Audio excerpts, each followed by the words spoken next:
Tip number 272 from the book 501 Contractor Tips. This is in the chapter of pricing strategies, and I might have mentioned this just a few tips ago. Sometimes my tips do sound like they are repeating themselves. Heck, it was hard to come up with 501 tips. So with that said, charge more for harder jobs. And like I said, I did mention this earlier. The jobs that are going to be easier are going to be highly competitive. And this would include, if you're a painting contractor and you're doing something that almost anybody can start a business doing with a couple $100. I mean, someone just asked me if they could start any type of a business with any type of a construction business with only a few dollars. And I said, yeah, there are things you can do. And painting is one of them. I would imagine a roofing contractor, maybe an air compressor, a few nail guns, a hammer, nail pouches, and you're in business. And again, I'm not putting these trades down. I'm just saying that these are the ones that are going to be more competitive.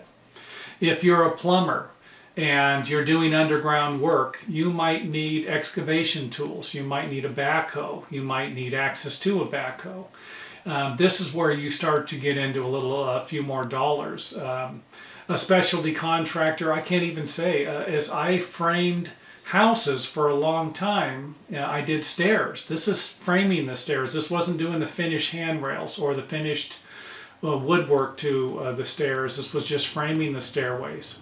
And all I had was a framing square, some stair gauges, a hammer, nail bags, tape measure, a couple of extension cords, a circular saw, a level, a pencil, a chalk line. I didn't have a lot, and this is what I had to where I could do most of my work.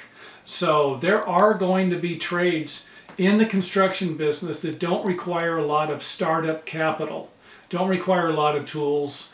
And these are the trades that are going to be a little more competitive because you might have a lot more people in them. So, let's just just to give you an idea here, let's just say that you have easy trades in the construction business and they make up 70% of all of the construction trades combined.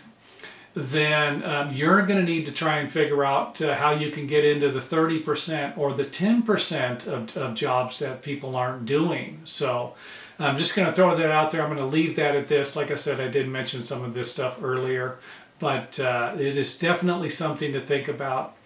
If you're in your area and you're having a problem, you're a roofing contractor and you're having a problem getting business, you look around and there are roofing contractors on every corner. You might want to get out of the business, or get into more of a specialty trade on the roofing. And that might be difficult to do. You might actually have to just get into another trade. Now, I've said this before and I'll say it again. If you're a contractor starting out and you're watching these videos, it's a tough trade. And, you might see, you might have a few friends that are contractors and they're, going on 3-day vacations. They're off 4 days a week or something like that. And it kind of gives us a false sense of reality. And trust me, as a contractor, this was something I thought also, wow, this is what I'm going to do. And it didn't really work out. I ended up working a lot of hours. And, I'm not saying that I didn't have to. I could have took time off. And, I could have worked a couple of days a week, something like that later on. But it's a tough business to get into and stay in.